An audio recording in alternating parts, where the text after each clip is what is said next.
Kumusta muli mga ka-creepy? Narito na naman ang isang kwentong inyong mapapakinggan. Bago po tayo mag-umpisa, isang intro muna tayo.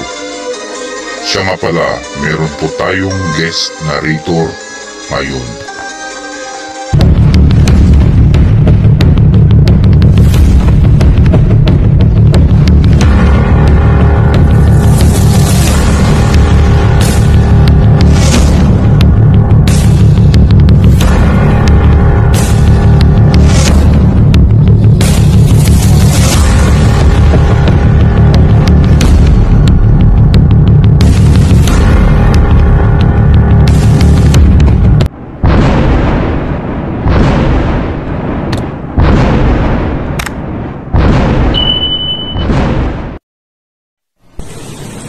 Ako si Emily, 18 years old, isang addict sa pagse-selfie. Selfie dito, selfie doon. Napupuno na ang storage ng phone ko sa sobrang dami ng mga selfie ko. Fashionista din ako. Dapat laging in sa uso ang mga suot kong damit, tags, pants at mga accessories. In short, kikay ako. Isang gabi, habang ako ay naglalakad pa uwi sa amin, may nakita akong isang bagay sa daan. Nagtaka ako kung ano iyon, kaya nilapitan ko at pinulot. At laking tuwa ko dahil yun ay isang choker na kulay itim na may cute at maliit na pendant hugis diamond sa gitna. Sa sobrang tuwa ko ay agad ko itong nilagay sa aking bag at pinagpatuloy ko na ang aking paglalakad. Hindi na rin ako nagtanong pa kung kanino yun dahil wala namang ibang tao sa daan ng mga oras na yun. Inisip ko na lang na dagdag koleksyon na naman para sa pagsiselfie. Na-excite ako na gamitin ang choker na napulot ko kaya agad ko itong sinuot pagdating ng bahay. Ni magpalit ng damit ay nawala na sa isip ko dahil ang tanging choker lang ang nasa isip ko ng sandaling yun. Selfie dito, selfie doon. Click dito, click doon. Tumigil lang ako sa kaka-selfie nang malubat na ang phone ko.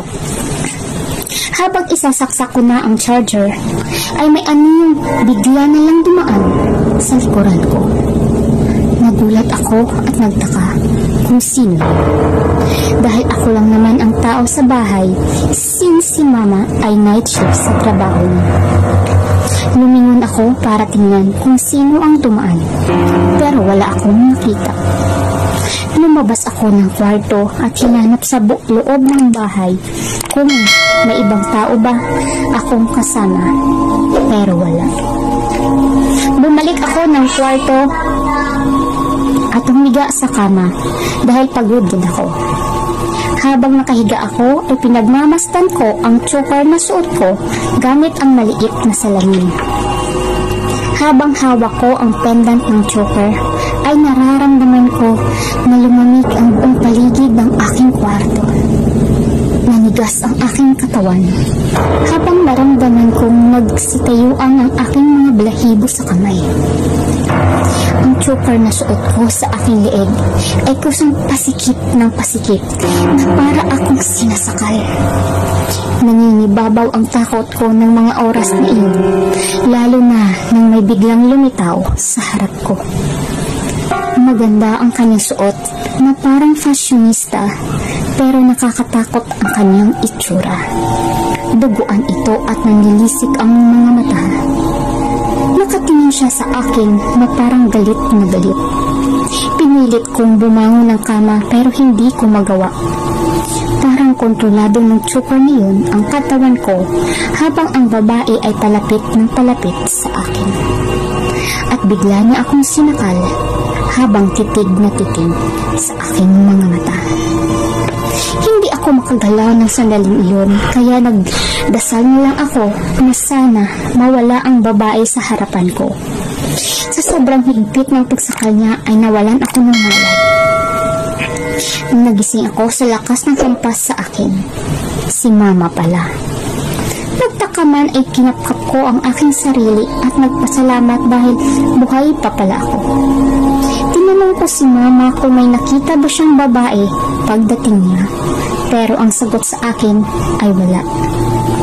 Naalala ko yung choker na suot ko sa leeg ko, pero nang kapain ko ay wala. Tinanong ko si mama kung nakita ba niya ang choker na suot ko, pero wala daw. At bigla siyang may pinakita sa akin at ang sabi niya ay may nagbigay sa kanya ng choker sa daan habang pauwi. Nang makita ko yun ay kinilabutan ako dahil ang choker na suot ni mama ay ang choker na napulot ko nung nagdaang gabi sa daan. Sa takot ko ay hinawakan ko ang choker at akmang aalisin sa leeg niya nang bigla niya akong tinuglak ng malakas palayo sa kanya hanggang bumagsak sa sahig. Mabilis akong tumayo at lalapit na sana ako kay mama, ngunit natigilan ako dahil ang babaeng sumakay sa akin ay biglang nagpakita sa tabi niya. Biglang nagsalita si mama. Siya na pala ang nagbigay sa akin nitong choker na. Ang ganda niya, di ba? Bagong kaibigan ko na siya. Mula ngayon, at sana maging magkaibigan din kayo, anak. O ano mga ka-creepy? Naibigan nyo na naman ba ang ating istorya? Naway hindi kayo magsawang makinig sa aming mga istoryang binabahagi sa inyo hanggang sa muli dito lamang sa Creepy Shorts Tale.